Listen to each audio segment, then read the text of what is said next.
ಯಾಕೆ ನೀವು MA journalism ವಿದ್ಯಾರ್ಥಿಗಳಿಗೆ ಪಾಠ ಮಾಡಬಾರ್ದು? ನನಗೆ ಇಲ್ಲ ಸರ್, ನನಗೆ ಇಂಗ್ಲೀಷ್ ನಾಲೆಡ್ಜ್ ಇಲ್ಲ, ನಾನು ಹಳ್ಳಿ ಪಳ್ಳಿಯಿಂದ ಬಂದ ರೈತರ ಮಗ. ನಾವು ಯಾವ ಕಾನ್ವೆಂಟ್ 67ರಲ್ಲಿ ನಾನು ಮಣ್ಣಿ ಮಗ ಫಸ್ಟ್ ಪಿಕ್ಚರ್, ಕೊನೆ ಪಿಕ್ಚರ್ ನಂದು ಸಾಕ್ಷಾತ್ಕಾರ. ಮಾನವೀಕ್ಷಕ್ಕೆ ನಾವು ಇವತ್ತು ಒಬ್ರು ವಿಶೇಷ ಅಂತ ಹೇಳಿದ್ರೆ, ನೀವೆಲ್ಲ ಇಲ್ಲಿವರೆಗೂ ಸುಮಾರು ಸಂದರ್ಶನಗಳು ವೈಲ್ಡ್ ಲೈಫ್ ಮೇಲೆ ಅಂತ ಹೇಳಿದ್ರೆ ಅರಣ್ಯ ಮತ್ತು ಪ್ರಾಣಿಗಳ ಮೇಲೆ ನೀವು ನೋಡಿರ್ತೀರ ಇಲ್ಲಿವರೆಗೆ.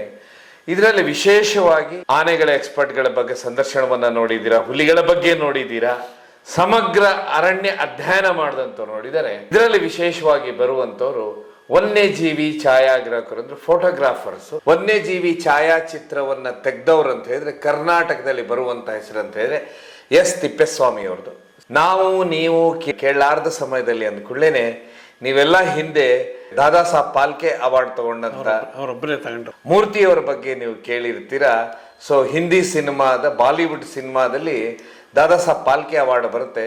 ಅವರು ಸಿನಿಮಾಟೋಗ್ರಫಿ ಮುಗಿಸಿದ್ದಂತಂದ್ರೆ SJPಯಲ್ಲಿ ಬೆಂಗಳೂರಿನಲ್ಲಿ ಅಲ್ಲಿ ಮುಗಿಸಿದ್ದು. ಇಡೀ ಸೌತ್ ಏಷ್ಯಾದಲ್ಲಿ SJP ಇನ್ಸ್ಟಿಟ್ಯೂಟ್ ಏನಿದೆ ಇದು ಮೊದಲ ಬಾರಿಗೆ ಎಲ್ಲಾ ಕೋರ್ಸ್ಗಳನ್ನು ಇಂಟ್ರೊಡ್ಯೂಸ್ ಮಾಡುತ್ತೆ. ಅಂದ್ರೆ cinematography, photography, vision, audio visual ಇರ್ಬೋದು, ಸೌಂಡ್ ಇಂಜಿನಿಯರಿಂಗ್. ಇವತ್ತೇನು ಸಿನಿಮಾ ರಂಗ ಅಂತ ನೀವು ನೋಡ್ತೀರಾ ಜಗತ್ತಲ್ಲಿ, ಸೌತ್ ಏಷ್ಯಾದಲ್ಲಿ ಅಲ್ಲಿ ಕಲ್ತು ಹೋದಂತ ಸ್ಟೂಡೆಂಟ್ಸ್ ಗಳೇ ಅಲ್ಲಿ ಇರೋದು. ಯಾಕಂದ್ರೆ ಆ ನಂತರ ದಿನಗಳಲ್ಲಿ ದೇಶದಲ್ಲಿ ಪ್ರಾರಂಭ ಆಗ್ತಾವ ಬೇರೆ ಕಡೆ. ಆದ್ರೆ ಮೊದಲು ತುಂಬಾ ದೂರದೃಷ್ಟಿ ಇಟ್ಕೊಂಡು ಮೈಸೂರು ಮಹಾರಾಜರು ಇದನ್ನೆಲ್ಲ ಯೋಚನೆ ಮಾಡಿ ಸರಿಸುಮಾರು 18 ಕೋರ್ಸ್ಗಳನ್ನ ಅವರು ಇಲ್ಲಿ ಪರಿಚಯಿಸ್ತಾರೆ.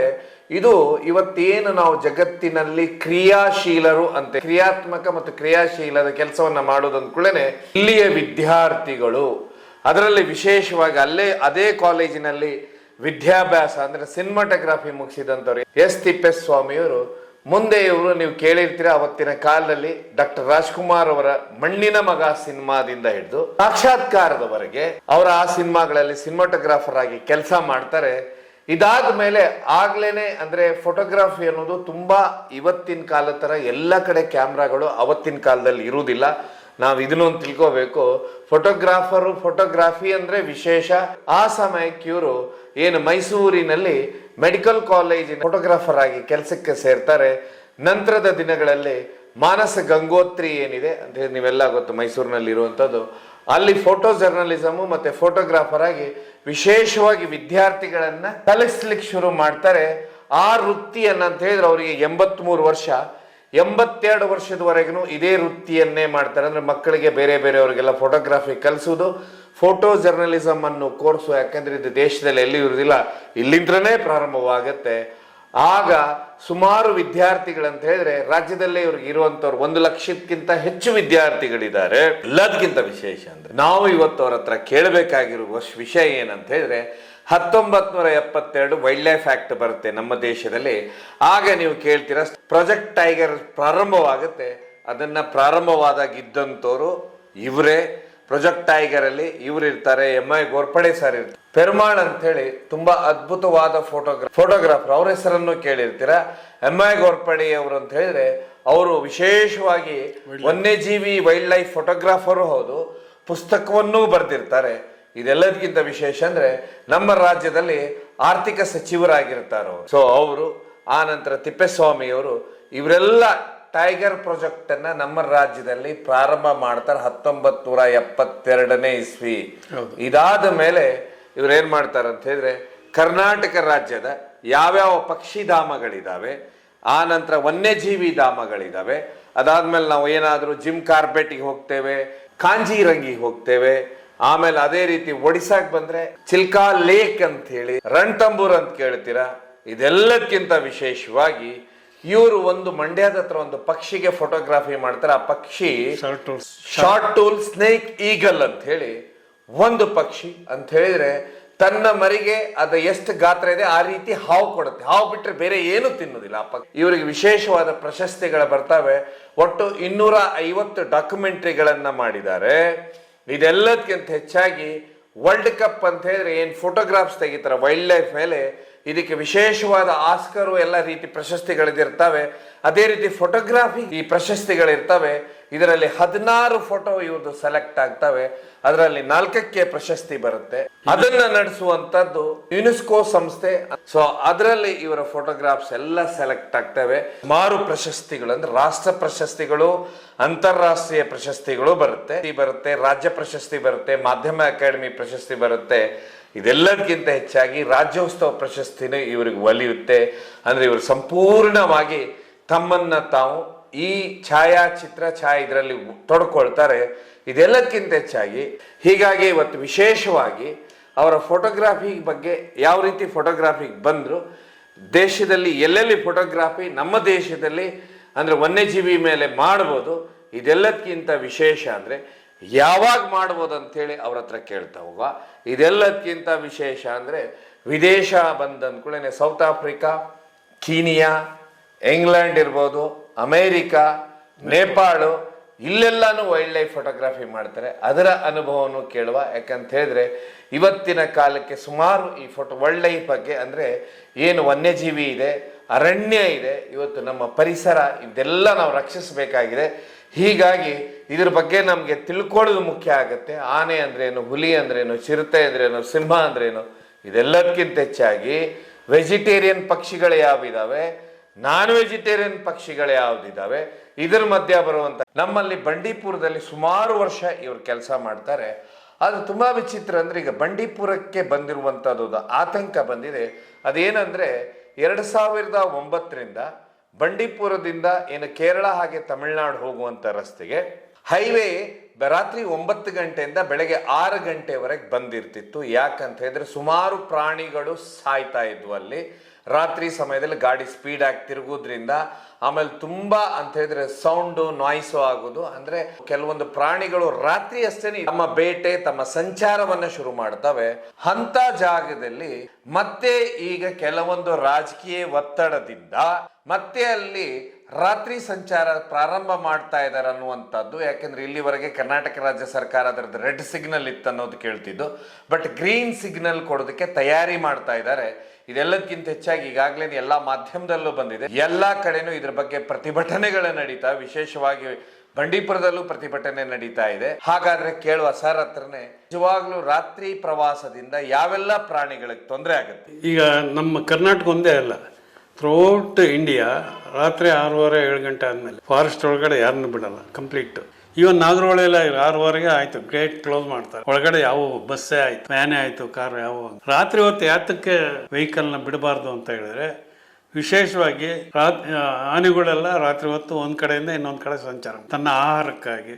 ಹುಲಿ, ಚಿರತೆ ಮತ್ತೆ ಜಿಂಕೆಗಳು ಇವೆಲ್ಲ ಏನ್ ಮಾಡ್ತಾವೆ, ರಾತ್ರಿ ಹೊತ್ತು ತನ್ನ ಆಹಾರಕ್ಕಾಗಿ ಒಂದ್ ಕಡೆಯಿಂದ ಮತ್ತೆ ಸಾಮಾನ್ಯವಾಗಿ ರಾತ್ರಿ ಸಂಚಾರ ಮಾಡಬಾರ್ದು ಅಂತ ನಾನು ಹೇಳ್ತೀನಿ. ಬೇರೆ ವೆಹಿಕಲ್ಗಳು ಯಾವುದೇ ಆಯ್ತು, ಹೆವಿ ವೆಹಿಕಲ್ಸ್, ಕಾರ್ಗಳು ಮತ್ತೆ ಇವೆಲ್ಲ ಯಾತಕ್ಕೆ ಹೋಗ್ಬಾರ್ದು ಅಂತಂದ್ರೆ, ರಾತ್ರಿ ಹೊತ್ತು 6:30-7 ಗಂಟೆ ಕ್ಲೋಸ್ ಆದ್ರೆ ಸಾಮಾನ್ಯವಾಗಿ ಆನೆಗಳು ತನ್ನ ಆಹಾರಕ್ಕಾಗಿ ಒಂದ್ ಕಡೆಯಿಂದ ಮತ್ತೊಂದ್ ಕಡೆ ಇವನ್ ರೋಡ್ ಎಲ್ಲ ಕ್ರಾಸ್ ಮಾಡಿ ಹೋಗ್ತವೆ. ಹುಲಿಗಳು ಮತ್ತೆ ಲೆಪರ್ಡು, ಚಿರತೆ ಇವೆಲ್ಲ, ಆಮೇಲೆ ಕೆಲವು ಪಕ್ಷಿಗಳು, ಗೂಬೆ, ಇವೆಲ್ಲ ರಾತ್ರಿ ಹೊತ್ತೇ ಸಂಚಾರ ಮಾಡೋದು. ಅವು ರಾತ್ರಿ ಹೊತ್ತು ವೆಹಿಕಲ್ ನಾವು ಬಿಟ್ಟರೆ ಡಿಸ್ಟರ್ಬ್ ಆಗುತ್ತೆ ಅವು. ಆಮೇಲೆ ಕೆಲವೆಲ್ಲ ಅವ್ರಿಗೆ ಕೆಲವರೆಲ್ಲ ನಿಧಾನಕ್ಕೆ ಹೋಗ್ಬೇಕನ್ನೋದು ಯಾರಿಗೂ ಇಲ್ಲ, ಅತ್ಯಂತ ಫಾಸ್ಟಾಗೆ ಹೊಡೆಯೋದು. ಎಷ್ಟೋ ಹುಲಿ, ಚಿರತೆ, ಜಿಂಕೆ, ನರಿ ಎಲ್ಲ ಸತ್ತೋಗಿದೆ, ಆನೆ ಮರಿಗಳು ಸತ್ತೋಗಿದೆ. ಅದರಿಂದ ಆದಷ್ಟು ರಾತ್ರಿ ಹೊತ್ತು ಪರ್ಮಿಷನ್ ಕೊಡ್ಲೇಬಾರ್ದು. ಅದರಿಂದ ಪ್ರಾಣಿ ಪಕ್ಷಿ ಸಂಕುಲಕ್ಕೆ ಒಂಥರ ತೊಂದರೆ ಕೊಟ್ಟಂಗ. ಅಂದ್ರೆ ಪ್ರಾಣಿಗಳು ವಿಶೇಷವಾಗಿ ರಾತ್ರಿಯೇ ತನ್ನ ಆಹಾರ ಬೇಟೆ ಆಡೋದು.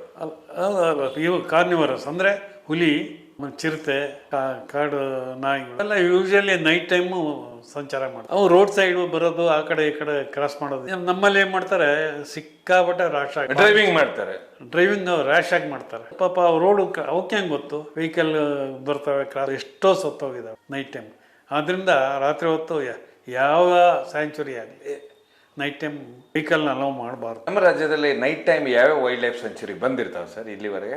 ಎಲ್ಲ ಮಾಡ್ತಿದ್ರು, ಎಲ್ಲ ಬಂದೇ ಇತ್ತು. ಯಾವುದು ನಾಗರಹೊಳೆ, ಕಬಿನಿ, ಬಂಡೀಪುರ. ಬಟ್ ಇಲ್ಲಿ ಬಂಡೀಪುರ ಪ್ರಾರಂಭ ಮಾಡ್ತಾ ಇದ್ದಾರೆ ಅಂತ. ಈಗ ಬಂಡೀಪುರದ್ದೇ ಬಂದಿರೋದು. ಯಾಕೆಂದ್ರೆ ನಮ್ಮ ಬಂಡೀಪುರದ ಮುಖಾಂತರ ಇದಕ್ಕೂ ಕೇರಳ, ತಮಿಳುನಾಡು, ಅದರಿಂದ ಅವ್ರದ್ದು ಡಿಮ್ಯಾಂಡ್ ಅಲ್ಲಿ ತುಂಬಾ ಹಿಂದೆ ಆಗಿದೆ. ಓವರ್ ಹೆಡ್ ಇದೆಲ್ಲ ಮಾಡ್ಬೇಕು ಅಂತ ಇಲ್ಲ. ಬಟ್ ಹಿಂದೆ ಯಾರು ಅದಕ್ಕೆ ಅವಕಾಶ ಕೊಟ್ಟಿಲ್ಲ, ಸಾಧ್ಯತೆ ಇಲ್ಲ. ರಾತ್ರಿ ಆದ್ಮೇಲೆ ಯಾವ ವೆಹಿಕಲ್ನು ಬಿಡಲ್ಲ ಅಂತ ಬಂದ್ ಮಾಡಿ. ಈಗೇನೋ ಹೊಸದಾಗೇನೋ ಅಲೋ ಮಾಡಬೇಕು ಹಾಗೆ ಹೀಗೆ ಅಂತಾರೆ.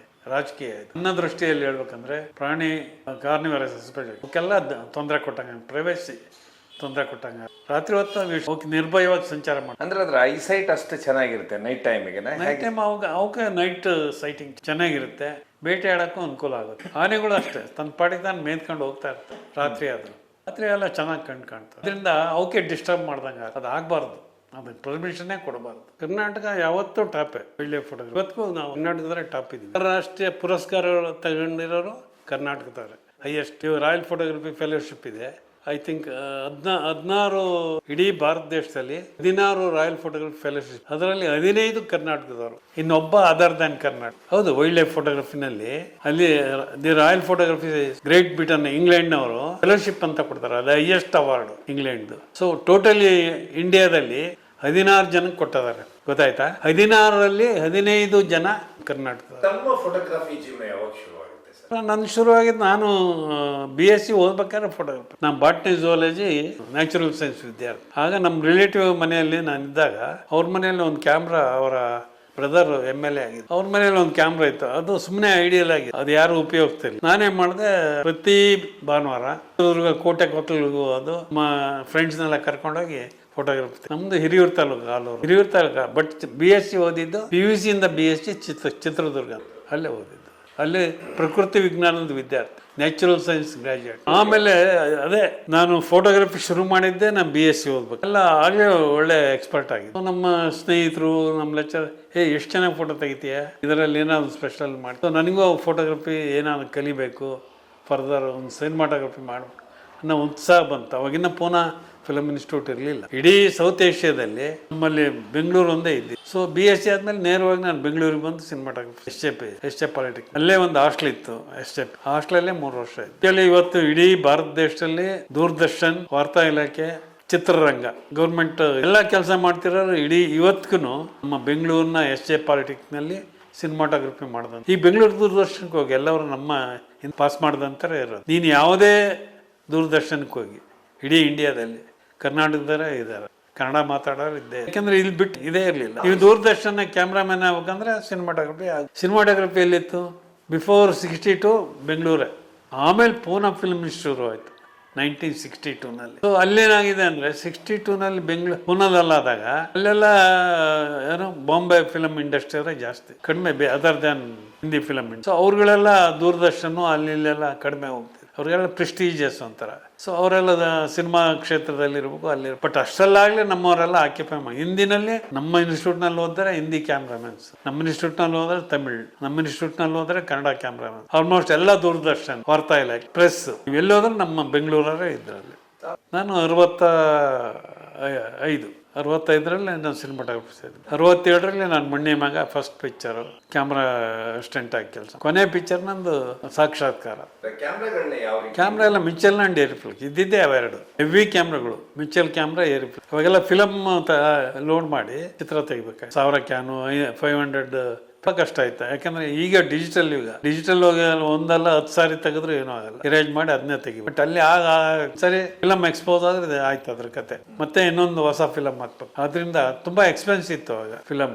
ತುಂಬಾ ಎಕ್ಸ್ಪೆನ್ಸಿವ್ ಫಿಲಮ್ ಅಂದ್ರೆ ಒಂದ್ಸರಿ ಯೂಸ್ ಮಾಡಿದ್ಮೇಲೆ ಮತ್ತೆ ಯೂಸ್ ಮಾಡಂಗಿಲ್ಲ. ಈಗ ಬಿಡಿ ಡಿಜಿಟಲ್ ಯುಗ ಬಂದ್ಮೇಲೆ ಈಗ ಆರಾಮಾಗಿ ಹೆಚ್ಚು ಕಡಿಮೆ ಎಕ್ಸ್ಪೋಸರ್ ಇದ್ರು ಅಡ್ಜಸ್ಟ್ ಮಾಡ್ಬೋದು. ಜೊತೆಗೆ ಅವಾಗ ಪರ್ಫೆಕ್ಷನ್ ಇರ್ಬೇಕಾಯ್ತು. ಇವನ್ನು ಸಿನಿಮಾ ರಂಗದಲ್ಲಿ ಎಕ್ಸ್ಪೋಸರ್ ಕರೆಕ್ಟಾಗಿ ಇರ್ಬೇಕು. ಅಂಡರು ಓವರ್ ಅನ್ನಂಗಿಲ್ಲ. ಪ್ರತಿಯೊಂದು ಮೀಟರ್ ಹಾಕಿ ನೋಡ್ಬೇಕಾಯ್ತು. ಪರ್ಫೆಕ್ಷನ್ ಇರ್ಬೇಕಾಯ್ತು. ಕರೆಕ್ಟಾಗಿ ಎಕ್ಸ್ಪೋಸ್ ಆಗ್ಬೇಕಾಯ್ತು, ಕರೆಕ್ಟಾಗಿ ಪ್ರೊಸೆಸ್ ಮಾಡ್ಬೇಕಾಯ್ತು, ಕರೆಕ್ಟಾಗಿ ಪ್ರಿಂಟ್ ಮಾಡ್ಬೇಕಾಯ್ತು. ಅದೆಲ್ಲ ಇತ್ತು. ಅದು ಅದೇ ಮಣ್ಣಿನ ಮಗ, ಸಾಕ್ಷಾತ್ಕಾರ, ಟಕ್ಕ ಬಿಟ್ರೆ ಸಿಕ್ಕ, ಅಲ್ಲ ಯಾವ ಗೆಜ್ಜೆ ಪೂಜೆ, ಕಂಠೀರವದಲ್ಲಿ ಎಲ್ಲ ಅದ್ಭುತವಾದ ಸಿನಿಮಾಗಳೇ. ಹೌದೌದು. ಅದೇ ಸಾಕ್ಷಾತ್ಕಾರ ರಾಜ್ಕುಮಾರೇ ಹೀರೋ, ಕಣ್ಗಲ್ ಡೈರೆಕ್ಷನ್. ಬೆಂಗಳೂರು ಕಂಠೀರವ ಮತ್ತೆ ಚಿಕ್ಕಮಗಳೂರು. ಮಣ್ಣಿನ ಮಗ ಪೂರ್ತಿ ಬೆಂಗಳೂರು ಸುತ್ತ. ಹೌದೌದು, ಅಲ್ಲೇ ಹತ್ರ ಬಿಜವಾಡ ಅಂತ ಬರೋದು. ದೊಡ್ಡಬಳ್ಳಾಪುರ, ಚಿಕ್ಕಬಳ್ಳಾಪುರ ಅಲ್ಲೆಲ್ಲ ಚೆನ್ನಾಗಿದ್ರು. ಅವಾಗ ಅವ್ರು ಯಾವತ್ತೂ ಸಿಂಪಲ್. ಆಮೇಲೆ ಊಟ ಮಾಡ್ಬೇಕಾದ್ರೆ ಅಷ್ಟೇ ಅವರು, ನಾನು ಹೀರೋ, ನಾನು ಬೇರೆ ನಾನು ಸಪ್ರೇಟಾಗಿ ಇಡಿ ಅಂತ ಇಲ್ಲ. ಎಲ್ಲರ ಜೊತೆ ಕೂತ್ಕೊಂಡೇ ಊಟ ಮಾಡ್ತಾಯಿದ್ರು. ಎಲ್ಲರ ಮಧ್ಯೆ ಕೂತ್ಕೊಂಡೇ ಊಟ ಮಾಡಿ. ಅವ್ರು ಸಪ್ರೇಟಾಗಿ. ಈಗ ಕೆಲವರೆಲ್ಲ ಹೀರೋಗಳು ಅಂದರೆ ಸಪ್ರೇಟ್. ಆಗ ಆ ಥರ ಇರಲಿಲ್ಲ. ರಾಜ್ಕುಮಾರ್ ಉದ್ಯೋಗಕ್ಕೆ ಸೇರೋಕ್ಕೆ ಕಾರಣ ಇದೆ. 69ರಲ್ಲಿ ಸಾಕ್ಷಾತ್ಕಾರ ಕೆಲಸ ಮಾಡಿದೆ. ಆಗೆಲ್ಲ ಚೆನ್ನೈನಲ್ಲಿ ಜಾಸ್ತಿ ಫಿಲಮ್ಸ್, ಇಲ್ಲಿ ಇರಲಿಲ್ಲ. ಚೆನ್ನೈ ಹವಾಮಾನ ನನಗೆ ಅಷ್ಟು ಇಷ್ಟ ಆಗಲಿಲ್ಲ. ಹೋಗಿದ್ದೆ ಅಲ್ಲಿ ಒಂದು ಪಿಕ್ಚರ್ ಯಾವುದಕ್ಕೆ ಕೆಲಸ ಮಾಡಿದೆ, ಅದೇ ಹೃದಯ ಅದೇ ಮಮತೆ ಅಂತ ಕನ್ನಡ ಪಿಕ್ಚರ್ ಕೆಲಸ ಮಾಡಿದೆ. ಬಟ್ ಅಲ್ಲೇ ವೆದರ್ ನನಗೇನು ಬೇಡ ಅಂತ ಬಿಟ್ಟು ಮದುವೆ ಆಯಿತು, ಜವಾಬ್ದಾರಿ ಜಾಸ್ತಿ, ಕೆಲಸ ಅನ್ನೋದು ಒಂದು ಹುಡುಕ್ಬೇಕಾಯ್ತು. ಸೊ ಏನು ಮಾಡಿದೆ, ಅಪ್ಲಿಕೇಶನ್ ಹಾಕ್ತೆ ಮೆಡಿಕಲ್ ಕಾಲೇಜಲ್ಲಿ. ಅವಾಗೆಲ್ಲ ಕೆಲಸಕ್ಕೆ ಏನು ತೊಂದರೆ ಇರಲಿಲ್ಲ. ಬಟ್ ಅದಕ್ಕಿಂತ ಮುಂಚೆ ನನಗೆ ವಾರ್ತಾ ಇಲಾಖೆಯಲ್ಲಿ ನನಗೆ ಕೆಲಸ ಹೋಗ್ಲಿಲ್ಲ. ದೂರದರ್ಶನ್ಗೂ ಕೆಲಸ ದೂರದರ್ಶನ್ಗೆ ಹೋಗ್ಲಿಲ್ಲ, ದೂರದರ್ಶನ್ ನನಗೆ ಕೆಲಸ ಸಿಗೋದು. ನೀವ್ ಹೇಳಿದ್ರೆ ಆಮೇಲೆ ಫೋಟೋಗ್ರಫಿ, ಫೋಟೋ ಜರ್ನಲಿಸಮ್ಗೂ ಮಾನಸ ಗಂಗೋತ್ರಿನೇ ಫಸ್ಟ್ ಅಂತೀರಾ? ಹೌದೌದು, ಶುರು ಮಾಡಿದ ಕರ್ನಾಟಕದಾಗ ಇಲ್ಲೇನೆ, ಇನ್ನೆಲ್ಲೂ ಇರಲಿಲ್ಲ. ಬೇರೆ ಇಡೀ ಕರ್ನಾಟಕದಲ್ಲಿ ಬೇರೆ ಇನ್ಸ್ಟಿಟ್ಯೂಟ್ ಮಾಡೋಕ್ಕೆ ಅಲ್ಲಿ ಆಥರೈಸ್ಡ್ ಪರ್ಸನ್ನೇ ಇರಲಿಲ್ಲ. ಈಗ ನಂದೇನಂದ್ರೆ BSc ಆಗಿತ್ತು, ಸಿನಿಮಾಟೋಗ್ರಫಿ ಆಗಿತ್ತು. ನಮ್ಮಲ್ಲಿ ಅವಾಗ ನಾಯಕರು, DV ರಾವ್ ಇವರೆಲ್ಲ ತಿಪ್ಪೇಸ್ವಾಮಿ ತಗೊಂಡ್ರೆ ಅವ್ರಿಗೆ ಒಳ್ಳೆ ಅನುಭವ ಇದೆ ಪತ್ರಿಕೋದ್ಯಮಕ್ಕೆ ಅಂತ ತಗೊಂಡ್ರೆ ವಿದ್ಯಾರ್ಥಿಗಳಿಗೆ ಅನುಕೂಲ ಆಗುತ್ತೆ ಅಂತ. ನಾಡಿ ಕೃಷ್ಣಮೂರ್ತಿ ಅಂತ ಅವಾಗ ಅವರು HOD, head of department of journalism. ಜೊತೆಗೆ ಅವರು ಏನು ಮಾಧ್ಯಮ ಅಕಾಡೆಮಿಗೆ ಅವರೇ ಫಸ್ಟ್ ಪ್ರೆಸಿಡೆಂಟು ಮೊದಲು. ಸೊ ಅವರೇ ಮಾಡಿದ್ರು, ನನ್ನ ಕರೆದ್ರು ಅಪಾಯಿಂಟ್ ಆದಾಗ ನೆಕ್ಸ್ಟ್ ಡೇನೆ. ಸಮಯ ನೀವು BSc ಮಾಡಿದ್ರಿ, ಸಿನಿಮಾಟೋಗ್ರಫಿ ಮಾಡಿದ್ರಿ, ಯಾಕೆ ನೀವು MA ಜರ್ನಲಿಸಮ್ ವಿದ್ಯಾರ್ಥಿಗಳಿಗೆ ಪಾಠ ಮಾಡಬಾರ್ದು? ನನಗೆ ಇಲ್ಲ ಸರ್, ನನಗೆ ಇಂಗ್ಲೀಷ್ ನಾಲೆಡ್ಜ್ ಇಲ್ಲ, ನಾನು ಹಳ್ಳಿ ಪಳ್ಳಿಯಿಂದ ಬಂದನು, ರೈತರ ಮಗ, ನಾವು ಯಾವ ಕಾನ್ವೆಂಟ್ ಓದಿದ್ದಿಲ್ಲ, ನನಗೆ ಅಷ್ಟು ಚೆನ್ನಾಗಿ ಇಂಗ್ಲೀಷ್ ಬರೋಲ್ಲ, ನಾನು ಟೀಚ್ ಮಾಡೋ ಕೆಪಾಸಿಟಿನೂ ಇಲ್ಲ, ನನಗೆ ಟೀಚಿಂಗ್ ಅಂದ್ರೆ ಗೊತ್ತಿಲ್ಲ ಅಂದರು. ಹೀಗೆ ಹೇಳಿದೆ ನಾನು. ಅದು ಅವ್ರು ಬಿಡಲಿಲ್ಲ, ಅವರೇ ಇಲ್ಲ try to take the class. ಇದರಿಂದ ಏನಾಗುತ್ತೆ ಅಂದರೆ ಅನೇಕ ಜನ MA ಜರ್ನಲಿಸಮ್ ವಿದ್ಯಾರ್ಥಿ ಅನುಕೂಲ ಆಗುತ್ತೆ ಅಂತ. ನೀವು ಪಾಠ ಮಾಡೋದ್ರಿಂದ